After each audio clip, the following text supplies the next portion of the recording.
महाभारत की लड़ाई छिड़ी। पांडवों ने कहा दुर्योधन से कि हमें सिर्फ 5 गांव दे दो। दुर्योधन ने कहा कि 5 गांव की बात करते हो, हम सुई के नोक भर तुम्हें जमीन नहीं देंगे।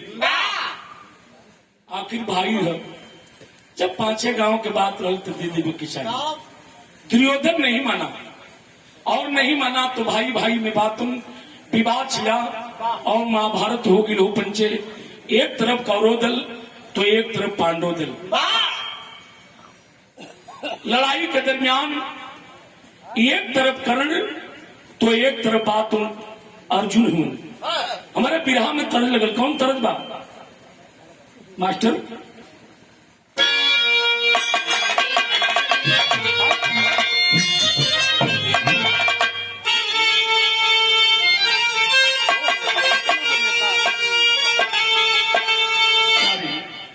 बिरहा में भूमिका लगल, कैसे बता?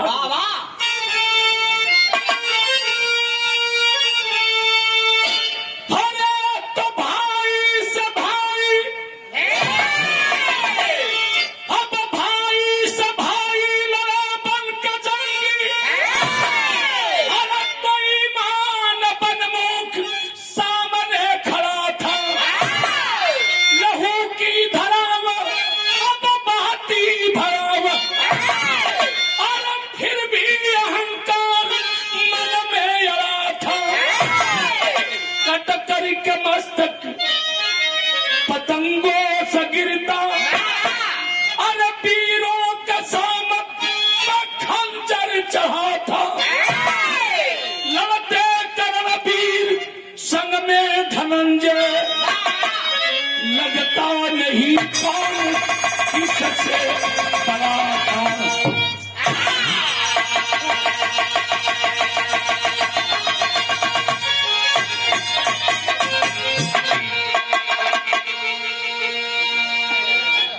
लड़ते समर में कर्ण वीर अर्जुन, लगता नहीं कौन किससे बड़ा था। एक तरफ कर्ण और एक तरफ अर्जुन। जब कर्ण बाण मारे, जीवन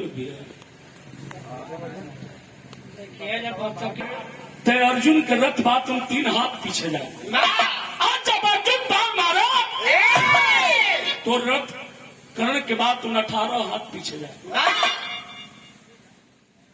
भगवान कंस बारे कर्ण बाण कन्हैया जब चाबासी देश कर्ण के तो अर्जुन कहे बतावा हमार खात हुए कौन गावत हो दुश्मन के। लेकिन लड़ाई के दरमियान का भल विराह में तर लगल, कैसे?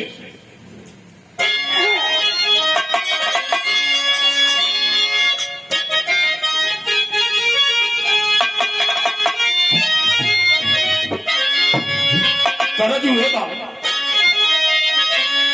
और निदिया की डाली मैया, और नावेली झूला नावाई,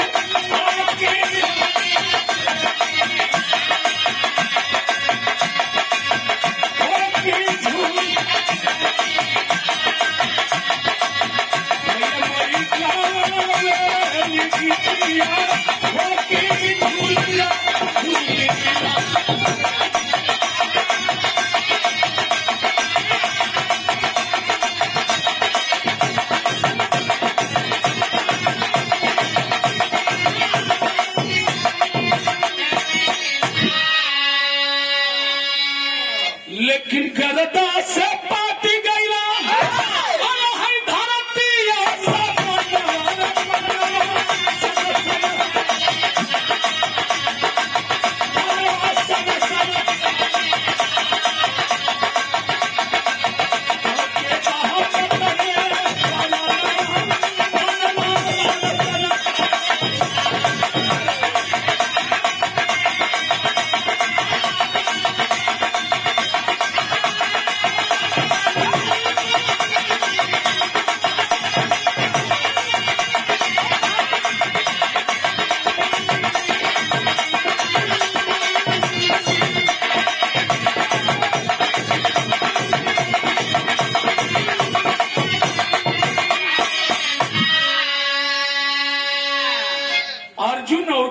के बीच लड़ाई होता और अर्जुन बाण पे बाण चला रहा है। वही समय विराह सुनने वाले बाबूजी कर्ण के रथ के चक्का बात वही कुरुक्षेत्र में धंस गए। कर्ण हाथ उठाया, अर्जुन मान जाओ, बाण मत चलाओ। और ये लड़ाई का नियम नहीं है कि निहत्थे प्रवार किया जाए। और रथ के चक्का धसला के भी कारण रहा। जौना समय विराट राजा के पास ये पांचों पांडव अज्ञातवास में छिपे रहे। वही समय दुर्योधन को पता चल गया और दुर्योधन कर्ण को भेजा। आज जब कर्ण पता लगावत गिलन वही जंगल में बात उन जब गाय चरावत हुए गैयन के आर देख के बात उन पांडव भगलन। आज जब भगलन तक कर्ण एक बाण मार दे। अच्छा बाण कर्ण मारा, गैया जाके पाके में हिल धस गई। जना कमनी के भोजपुरी में कहली जा कि गैया खांग गईली। एगो खुरपाका रोग कह जाला, वह खुरपाका रोग गैयन के हो गई। गैया बिलाप कली तो जाओ कर। आज हमनी के बात उन जैसे बिलाप कर दंजा मूर्छा चली वैसा तोहरो कुछ काम नहीं करी। वह गैयन के श्राप लगल और वह बात उन कर्ण के रथ के चक्का वही कुरुक्षेत्र में फंस गए। कर्ण एगो बात कहलस का, अरे तो कर्ण के ढासल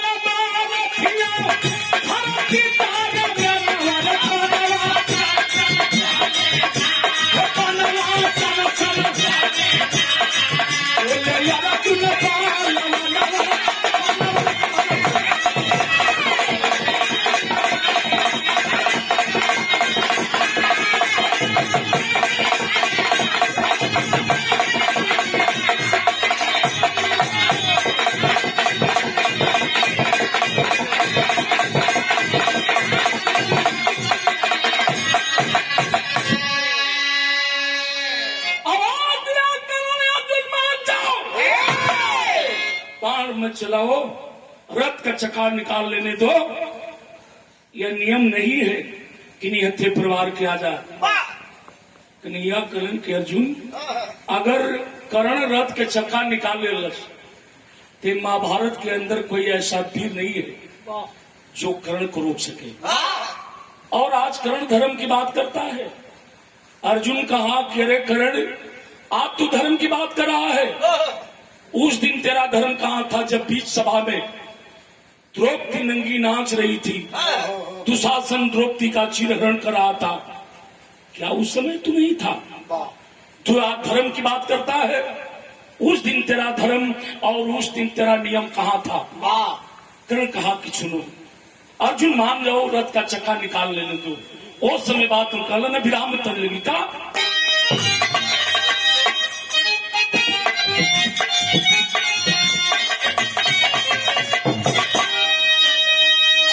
दोनों में हरारू कबो साड़ी ना पहले पहरावा देखते बड़ा यहाँ लोग के, तो यहाँ लोग के पहरावा में आज में बड़ा फर्क है। ओढ़नियो लगावे के कोई तरीका होला, अगर यहाँ लोग के तरीका बस लगा के ओढ़नी लगावे के बते ऐसे लगावे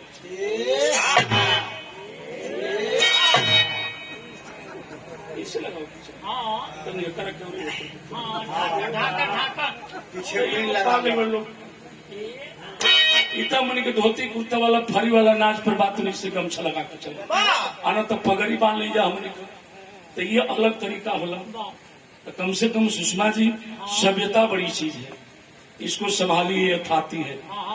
ये जवानी जब आवेला ना तो बुझाला जवानी जब आई तो बुझाई के मार दे के फेंक देवलिए भोस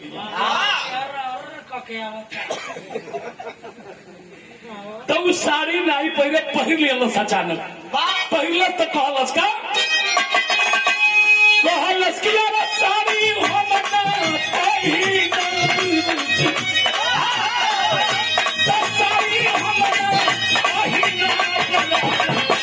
रेलिया के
कल के आज तो बिलाप कर रहा है, गिलगिला रहा है, लेकिन याद कर जिस दिन मेरा बेटा अभिमन्यु ने थे लड़ाई के दरमियान था सतवें फाटक पर, एक नहीं बल्कि 7 महारथियों ने मिलकर के मेरे बेटे का वध किया।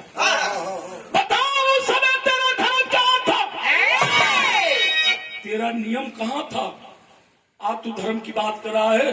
अर्जुन सांप के बाण मारत हुए एक बात कहलन, का कहलन? तरजू है बा अरे तेरा नरिया के बारी हम परसुम साहब हमर गाँव की का होई पूरी मिठाई, अरे का होई पूरी मिठाई रे अपन सतुआ भी तरस। लेकिन तरजिया ले बजा बिरहवा में का कल अरे तेरा जुन बजावे सन सन बनवा, अरे जुन चलावे सन सन बनवा आ गईला अभी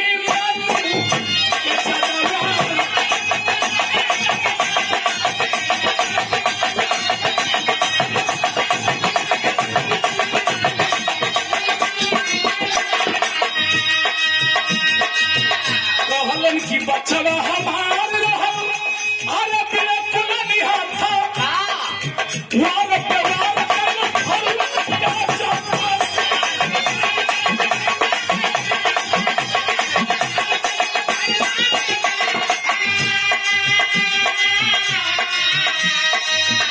अरे तेरा जुन चलावे हनी हनी बदवाई कैले अभिमन्यु के जदवा।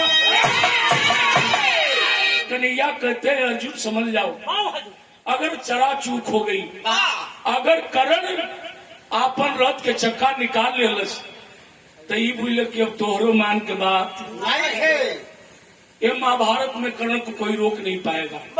तब विरह के शैली में बतावे के पड़े कैसे? अरे पिताई ना पैमानन से होई, अरे तब गांधी करा जुठी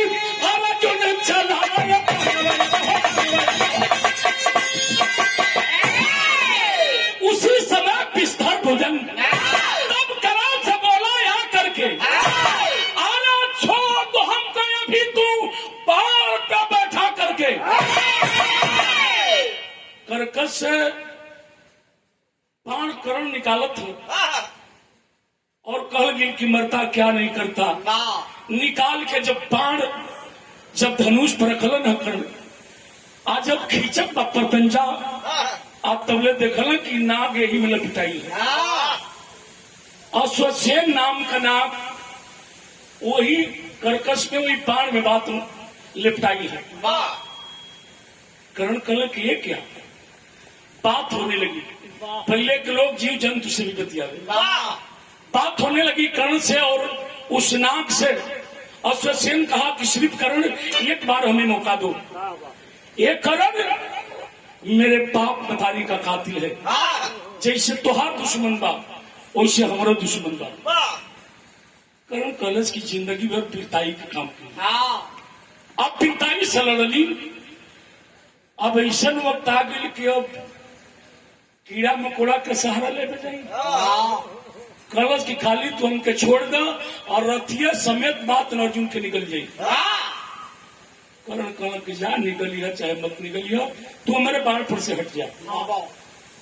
जैसे झटकार के कर्ण फेंकलस फिर बात अश्वसेन नाग सांप आग के बात वही तीर में लपटा गए। कहा कि कर्ण सिर्फ एक जानो समय दे दो, कहा गया है बाबू की मरता क्या नहीं करता। कर्ण सोचलस कि अर्जुन मानत भी ना बा और युद्ध के बाद नियम के खिलाफ लड़ाई लड़ता, ये भी नहीं सोच रहा है कि मैं रथ का चक्का निकाल लूं। सीने में बाण लगा है कर्ण का, एगो भुजा कटल बा, फिर भी अर्जुन नहीं मानता। तब कर्ण सोचलस कि अब करल बढ़िया चांस नहीं है, ये खाली यहू के बात रह जाए, हो सके हमरो वाली हो जाए, आई हो बात बदला ले ली। बाण पर बैठा करके अश्वसेन नाग को कर्ण जब छोड़ता है तो ले भगवान कृष्ण मुरली मुकुट जदवंश हंस नायक नजर वही पड़ल है सांप पर। कन्हैया सोच लियन कि वही तो गजब हो गए, कर्ण तो बाण छोड़ दिया, आई बाण चलल बा तो देखलन कन्हैया की नाक के फन एगो मुंह बात तुम जमीन पर है, एगो आकाश में कैले है। भगवान सोचे लगल कि अब तक गजब हो गए। तनी सा बिरा यही जा चढ़ गई मास्टर। कैसे? स्वर्गीय रामदेव चचा पुलू उस्ताद अपनी जवानी के आलम में गावल कौन गीत लगल।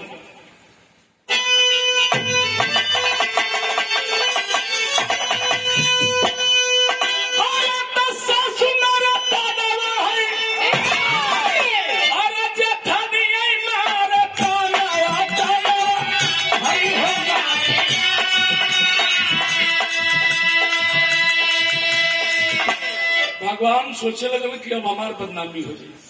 हमारी आंखी के सामने हमारे भक्त अर्जुन के बाद जान चल जाए। बताओ गिर बाबू भैल खान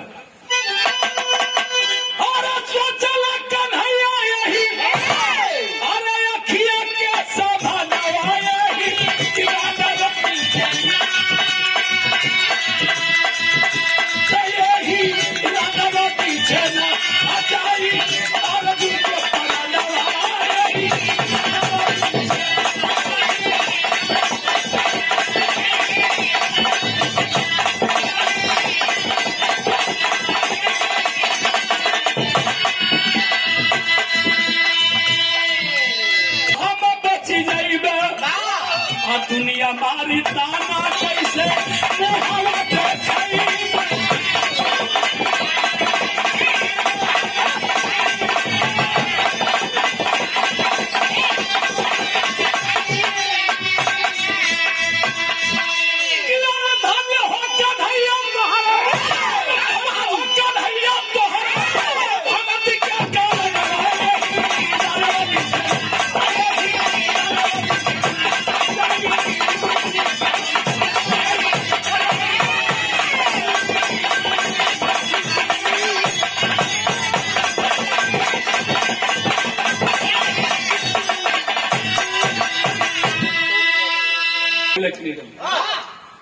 नाग अश्वसेन चला है।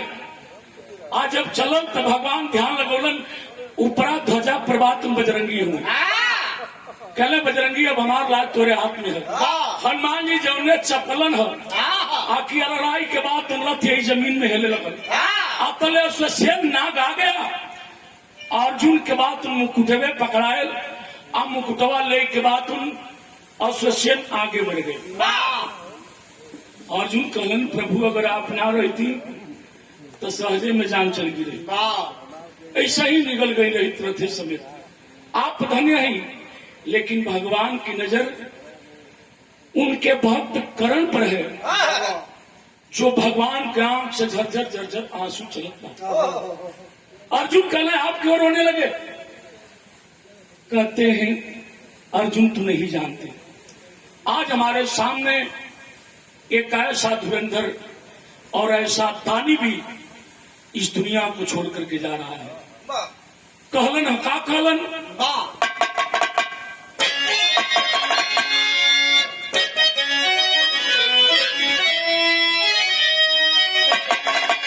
वही गीत है अमर, हर जब प्यार तो जब प्यार किया तो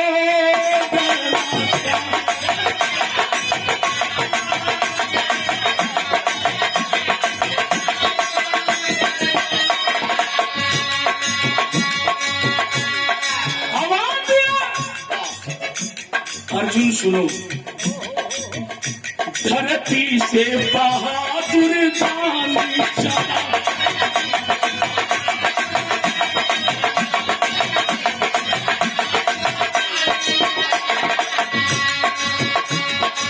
अरे माता मनाओ या रथ को सजाओ, अरे हमको ये छोटा नारी धरती से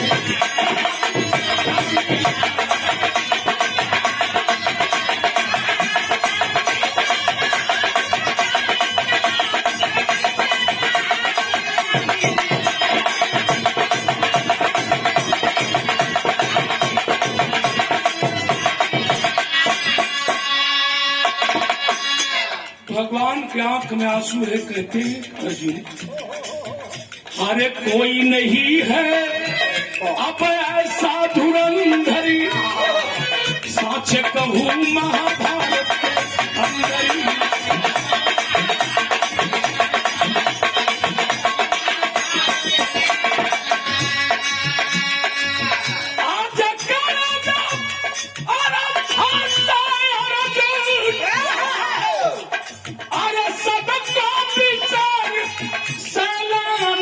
चला धरती से बहादुरी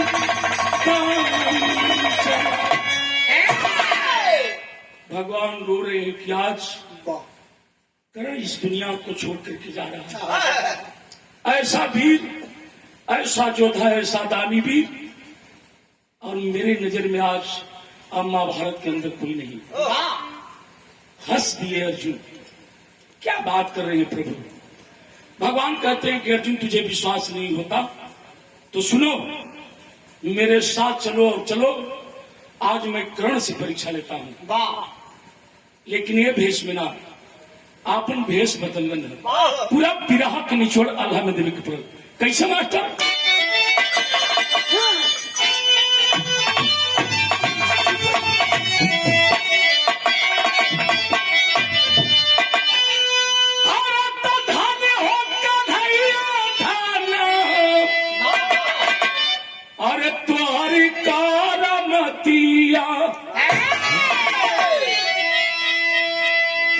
मोरे राम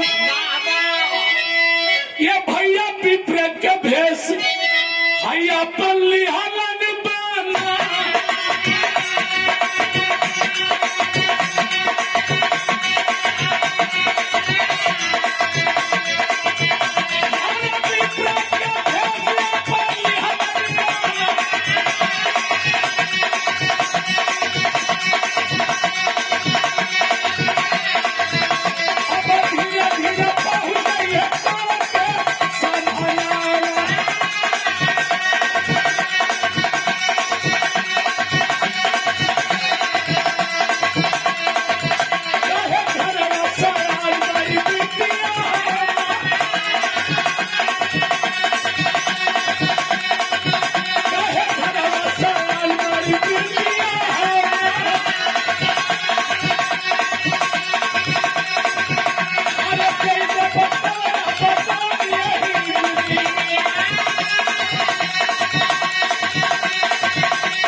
ब्राह्मण का भेष बनाए भगवान कृष्ण।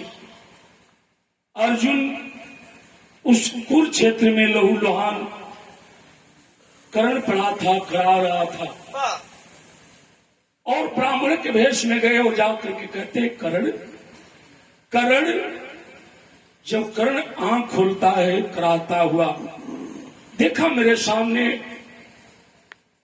विप्र खड़े हैं, हिम्मत बांध करके कर्ण कहता है कहिए। और विप्र के रूप में भगवान कहते हैं कर्ण, मैं सुना हूं कि तुम दानी वीर हो। यह बातचीत नहीं हो पा रहा।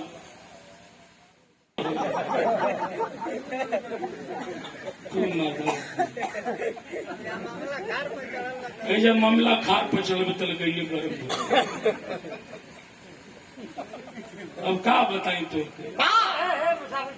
अब घूम जाई तू सर मामला तनी सुन ला। कर्ण करा रहा है, कहा भी बताइए। भगवान कृष्ण मुरली मुकुंद जतवंश हंस नायक ब्राह्मण के रूप में तू ना मनवा। क्या बात कर रहे हो यार? कहते हैं करण तुम दानी वीर हो, बहादुर हो, और जब दानी वीर हो तो मेरे घर पर बेटी श्यान है। मैं एक गरीब ब्राह्मण हूं, मेरी समर्थ नहीं है कि मैं अपनी बेटी की शादी कर सकूं। करण हमें कुछ दान दे दो।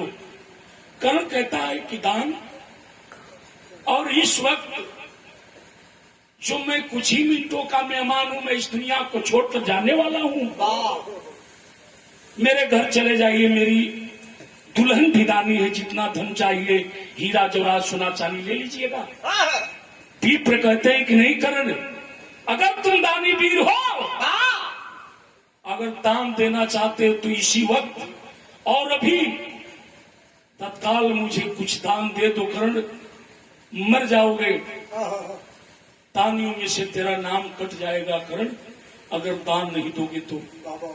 करण कहता है ठीक है विप्र, आपको दान चाहिए तो मेरे दांत सोने का है, वो पत्थर उठा करके हमें दे दीजिए, मैं अपने दांत को तोड़ करके आपको दान में दे दूं और बेच करके अपनी बेटी की शादी कर लेना।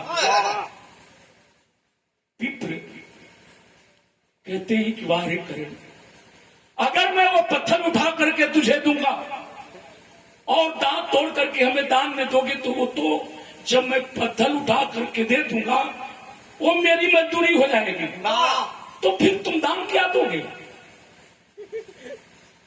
करण अगर दान देना है तो अभी अपने हाथ से पत्थर उठा करके और दांत तोड़ करके हमें दान दो।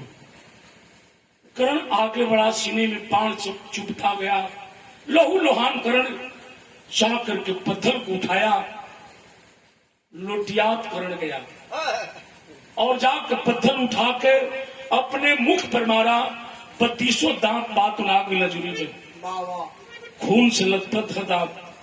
कर्ण दान देने लगा, विप्र ले लीजिए, मेरे पास बस यही बचा है, ले लीजिए। विप्र ब्राह्मण भगवान कृष्ण और अर्जुन, कृष्ण कहते हैं ब्राह्मण के रूप में कि कर्ण मैं ब्राह्मण जरूर हूं लेकिन ऐसा ब्राह्मण नहीं आखिर मैं झूठा दान लू। अगर तुझे दान ही देना है तो इसे धो करके शुद्ध करके अब तब हमें दान दो। कर्ण कहा कि ठीक है, और धनुषा बाण उठा करके दे दीजिए। विप्र कहते हैं कि ये भी नहीं होगा। अपने हाथ से धनुषा बाण उठाया, कर्ण मुख में दबा करके और जब बाण मारता है कर्ण, धरती में पताल गंगा निकली, और जब पताल गंगा निकली तो कर्ण धो करके दांत और जब विप्र भगवान कृष्ण को देने लगे, विप्र को जब कर्ण देने लगा तो भगवान असली रूप में आ गए। मुरली मुकुंद जदवंश हंस नायक भगवान कृष्ण अपने असली रूप में आ जाते हैं। कहते हैं बारे कर्ण बाप, तुम्हारा जैसा दानी वीर और तुम्हारे जैसा वीर इस धरती पर कोई नहीं, तुम महान है कर्ण, महान है। कर्ण कहता है प्रभु आप हमसे परीक्षा ले रहे थे, हम तो धन्य हो गए प्रभु कि आपके शरण में मेरा दम फूटेगा, मैं मरूंगा। अब इससे बड़ी बात क्या हो सकती है। भगवान कहते हैं कि नहीं कर्ण, कहो तुझे मैं सुवर्ण कर दूं, मैं परीक्षा जरूर लिया लेकिन तुम भी मेरे प्रिय भक्त हो, कहो मैं तुझे ठीक कर दूं।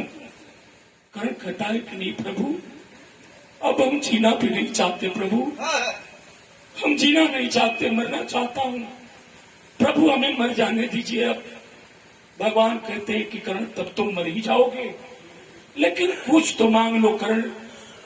कर्ण रो रहा है, कर रहा है प्रभु क्या चाहिए, आपके शरण में हूं, मर जाऊंगा, मुक्ति हमें मिल जाएगी। भगवान कहते हैं कि नहीं कर्ण कुछ तो मांग लो।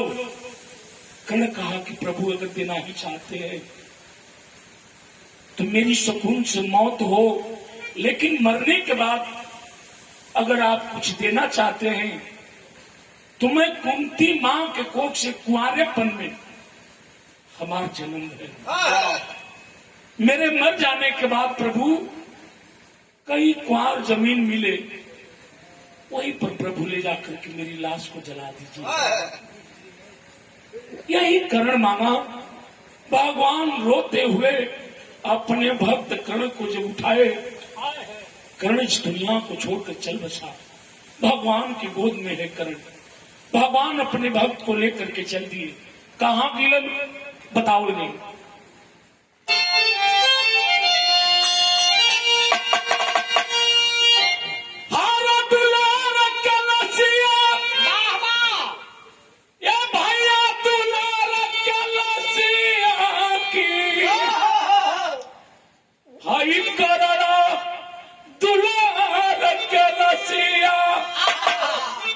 अब लेके घूमे माता का मुरा,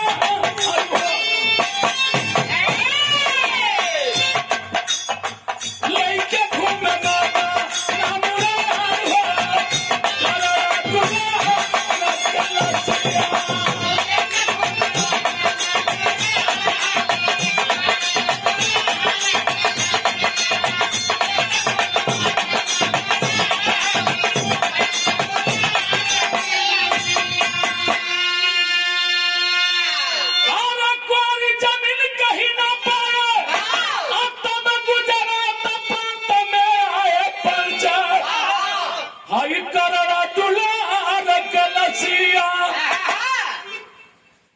अरे पहुंचे नदी ताती किनारे, पहुंचे नदी ताती किनारे, करड़ा दुलार के लसिया।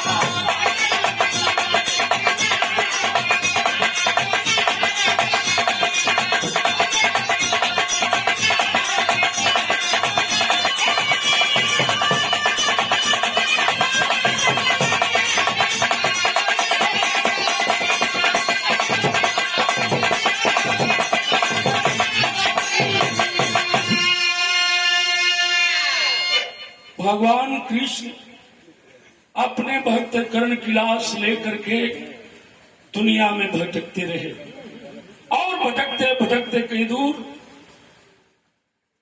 गुजरात प्रांत में गए, जो ताप्ती नदी के किनारे, जो उनकी आज मणिकर्णिका घाट के नाम से प्रसिद्ध है। वही आज स्थान मणिकर्णिका घाट बना है बाबू। वही ताप्ती नदी के किनारे सुई की नोक भर जमीन पोलन है, सरसों भर। आज जब सुई की नोक भर कुआर जमीन पोलन, तो भगवान कृष्ण का सुई का नोक जमीन तब पाया, सुई कर हथेली रखे अपने भक्त को जलाए की, हरे करड़ा दुलार के लसिया। अरे करके जतना दिहले जान, करके जतना दिहले जान हो, करड़ा दुलार के लसिया।